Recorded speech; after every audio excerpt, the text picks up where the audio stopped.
Buenas tardes, queridos oyentes.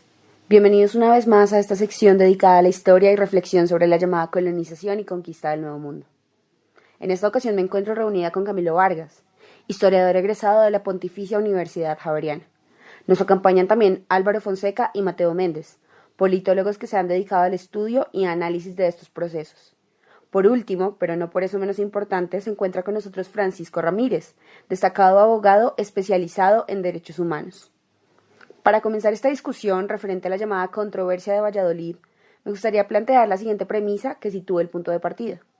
Entendiendo que el representante en defensa de los indígenas en el debate fue Bartolomé de las Casas, seguidor de Francisco de Vitoria en su doctrina del ius naturalismo, la corriente jurídica y teológica que establecía que todas las personas de cualquier lugar del mundo tenían los mismos derechos y libertades por su propia naturaleza humana, ¿qué consideraciones tienen ustedes para los aportes hechos por las casas, que se pueden apreciar en la película, pero que además ocurrieron en realidad en 1550? Damos la palabra a Camilo para comenzar. Adelante. Gracias, Mariana. Bueno, antes que nada, es preciso reconocer que el punto de partida de la tesis central de esta parte es el reconocimiento de la existencia de una naturaleza humana, que además de ser universal, es independiente de la cultura o etnia a la que se pertenezca. Todo esto ligado indiscutiblemente al derecho de gentes y a la determinación de los derechos humanos admitidos y establecidos jurídicamente. Ya partiendo de esta aclaración, considero que la aplicación de los planteamientos de Bartolomé de las Casas es acertado y coherente con la doctrina de Vitoria, pues la ley natural es el conglomerado de principios que no solo facilitan la vida de los seres humanos en comunidad, sino que además deben ser los que gobiernen la vida del ser humano y que en ese entonces debieron dominar las dinámicas de poder para dar con un panorama mucho más humano, mucho más equitativo y sobre todo mucho más consciente de que no se trataba de una decisión tomada por unos pocos, sino de un derecho legítimo por ser atributo propio del ser humano.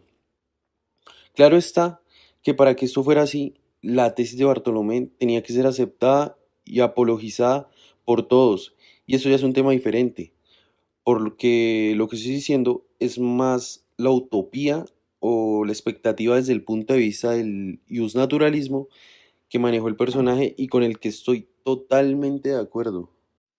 Bueno, ahora continuemos con Mateo para ver qué opina sobre esto. Adelante, Mateo. Bueno, yo considero que es fundamental la parte en que las casas hacen un recuento sobre sus anécdotas en Cuba, en México y en distintas partes del continente. También señala las características de los españoles, hace una descripción detallada de las crueldades que los esclavistas hacían a los indios y deja ver claramente también una perspectiva teológica y religiosa de los misioneros y cómo presenciaron los milagros y castigos que se daban allí.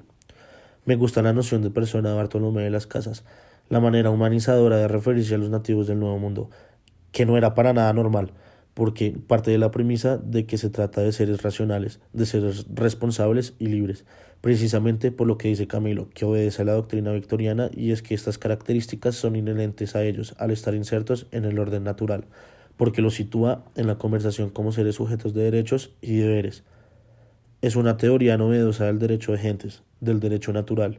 Incorpora conceptos para las Indias como igualdad, independencia, soberanía, libre comunicación y además en un momento delicadísimo porque chocaba rotundamente con la práctica política del gobierno español colonista en la época. Las Casas es uno de los primeros en levantarse y decirle al gobierno que estos individuos no son rebeldes y que son merecedores de tener su propio gobierno. Continuamos con Francisco. Francisco tiene la palabra. Yo creo que es muy importante resaltar la participación de Bartolomé de las Casas en este debate porque se encontraba en un momento de crisis, de transformación de este llamado y entendido como Nuevo Mundo, y me atrevo a decir que, para la época, el pensamiento y las afirmaciones que hacía eran muy modernas. Le resalto muchísimo la defensa de este personaje, el reconocimiento y la concientización de la dignidad humana de estas comunidades, la dignidad que desplegaba una serie de derechos, deberes, el concepto de libertad y todos los planteamientos que se desarrollaron a partir de esas primeras reflexiones que se darán más adelante. Me parece que esta fue una base esencial para el desarrollo de los derechos fundamentales del hombre, para el establecimiento normativo del derecho civil y de las repúblicas también. Todo este tema del consenso y de velar por el bien común fueron aportes importantísimos para las decisiones provistas por el Papa, que obedecieron a muchos de sus postulados, aunque la doctrina de Francisco de Vitoria no estuviera muy de acuerdo con la intervención del Papa en asuntos netamente jurídicos. Bueno, ahora le damos el turno a Álvaro para que nos cuente. Bueno, mi perspectiva más en torno al rechazo de las casas hacia las tesis de Sepúlveda y sus planteamientos sobre la imposibilidad de someter a los indígenas al derecho, ni siquiera al derecho natural. Porque para mí es claro que la visión de Sepúlveda es una visión completamente sesgada, etnocentrista y completamente ligada a los conceptos y perspectivas europeas de civilización y de desarrollo.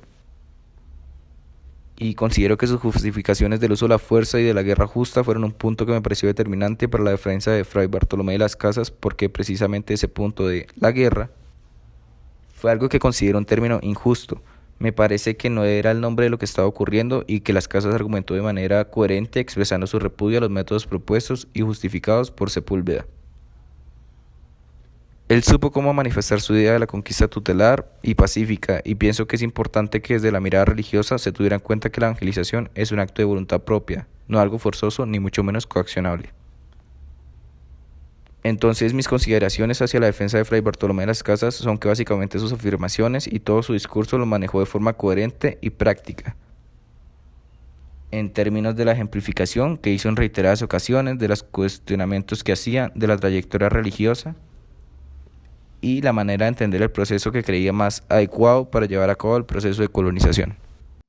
Bueno, muchísimas gracias Álvaro, gracias Mateo, Camilo y Francisco por haber participado en esta oportunidad, por aportarnos con sus conocimientos y sus reflexiones que son realmente la manera más poderosa para permitirnos a nosotros mismos y a quienes nos escuchan, por supuesto, y están interesados en el tema, entender la manera en que se tomaron las decisiones del proceso de colonización, para conocer el punto de vista de unos y otros y además sentarnos a pensar de dónde y gracias a quiénes y a qué ideas este continente es lo que es en la actualidad.